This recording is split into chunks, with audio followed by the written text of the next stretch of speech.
What if create the only thing standing between you and people that don't really exist?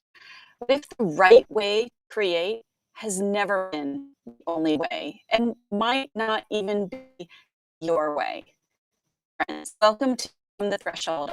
I'm Renee Hill, and each Saturday I come to you from my own patio, my literal threshold, to offer a moment of reflection to anybody navigating the in-between of creative life. Not It's not a checklist. This is just a pause with a little guidance tucked in. My hope is that it becomes a place where you can reconnect with your creative story with a little more compassion. Wherever you're listening from, I am glad you're here. We're in week 4 of a 6-part series based on Limina's creative core values. And so far, we've talked about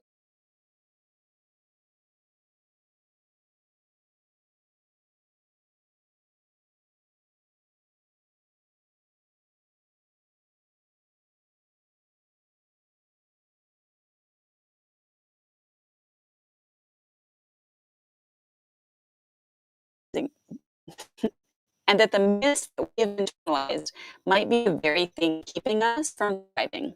So let's talk about it. I don't remember anybody ever telling me that I wasn't creative. No teacher scoffed at my drawings. No one told me I was doing it wrong, but somehow I still ended up believing that I didn't quite count. Not because of what someone said, because of some rules that I internalized. Maybe I heard what was admired in others.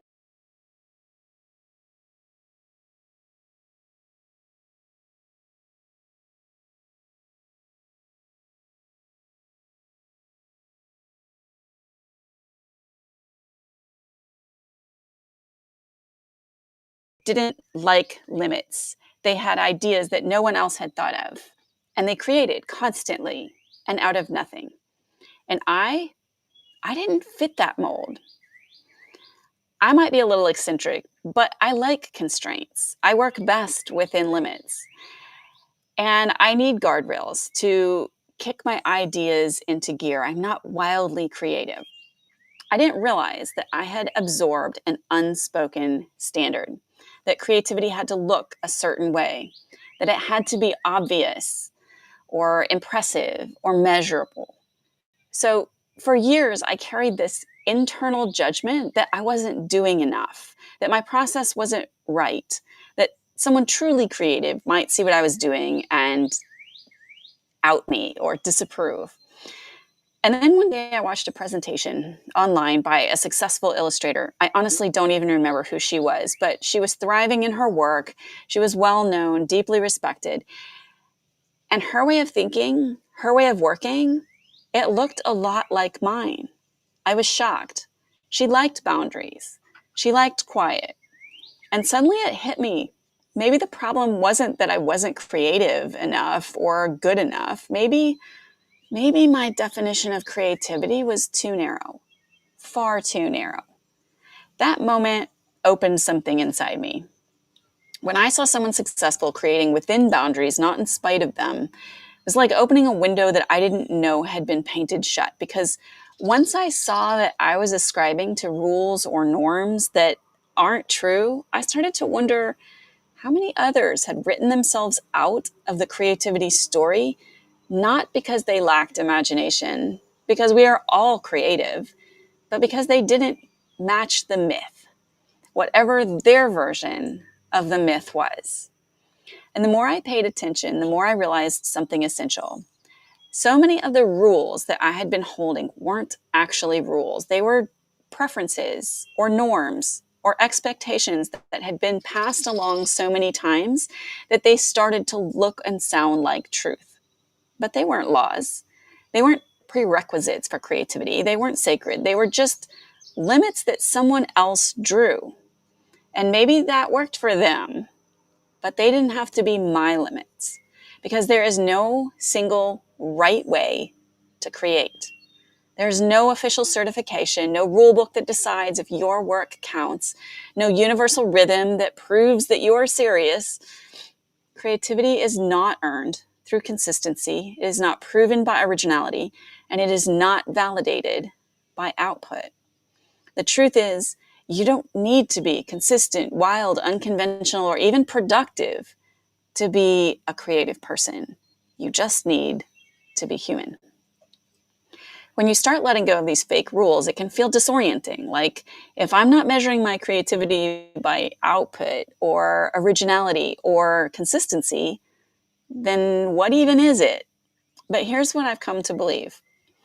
Creative freedom isn't chaos, it's trust. It's learning to trust your instincts, your rhythms, your way of showing up, even when it doesn't look like anyone else's. It's recognizing that your work still matters, even if it's slow, even if it's small, even if it's stitched together from leftover energy and half-finished thoughts. We don't need more people forcing themselves into shapes that don't fit. We need more people creating, making what they were meant to make and how they were meant to make it. And the only way to get there is to stop asking, is this the right way? And start asking, is this my way? Because your way, your quirky, unsure, curious way might be the exact invitation that someone else needs to find their own vision.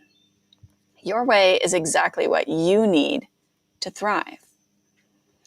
Here's another rule that I had to unlearn, that creativity only matters if it's going somewhere, if it's good enough to share, if it could be sold, if it fits inside this box labeled productive or impressive. But that's not creativity. That's marketing. And if you're not making a paycheck or working for an audience, then why are you judging your creativity by standards that were designed for commerce? There is nothing wrong with creating for money or recognition, but that is not the only kind of creativity that matters.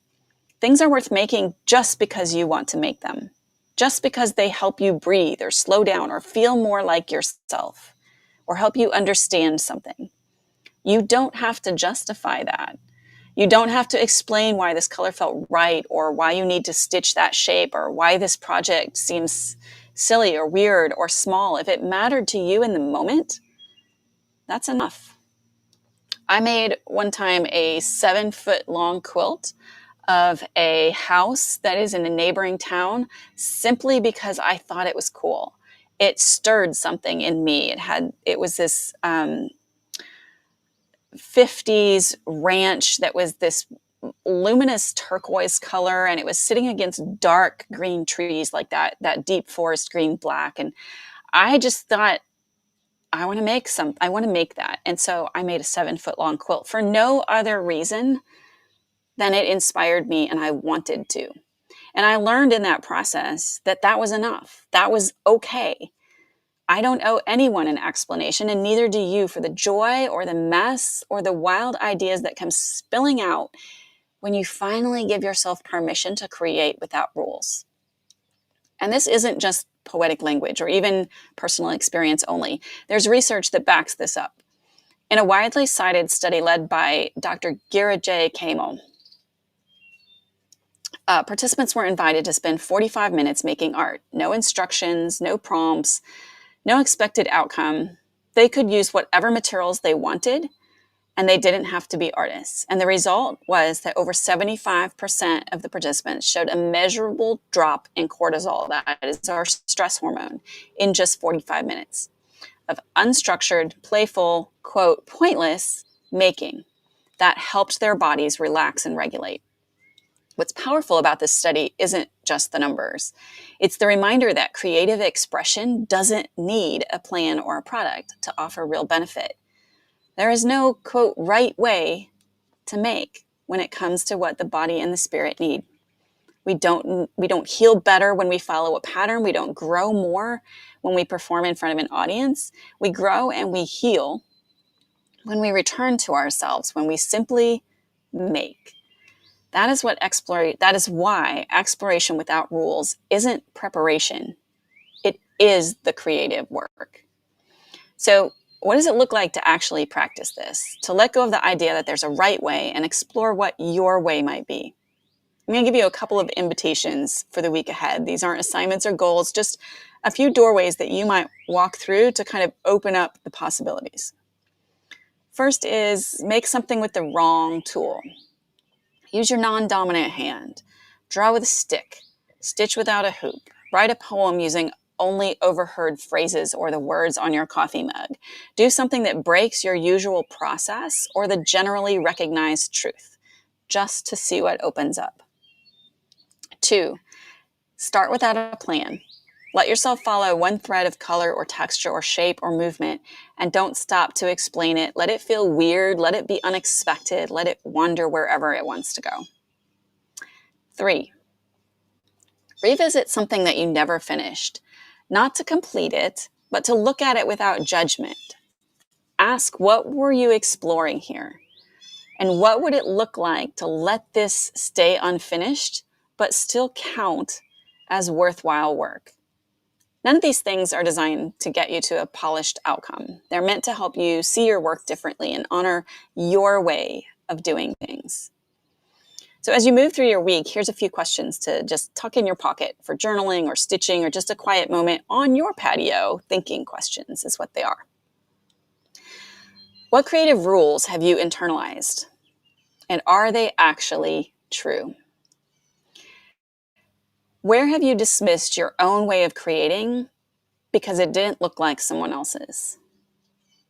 And what might be possible if you let go of trying to make it right and just let it be yours? Here's what I hope you remember this week. You don't need a master plan. You don't need to prove yourself. You don't need to explain your way in. You are already invited. Your curiosity is enough. Your way of making is perfect. You, right here, right now, are worthy. So try something strange. Make something, quote, wrong. Break a rule that no one actually asked you to follow, and see what becomes possible when you stop trying to get it right and you just let yourself make. If this reflection felt like something that you want more of, you might enjoy the Limina letter. It's an email I send each Sunday evening with thoughts about the creative life. You can sign up through the link in the description below or at liminacreative.com/letters. And of course, I will be right here again next Saturday on The Threshold. If you would like to come on back, I would love to have you. Until then, stay passionately curious.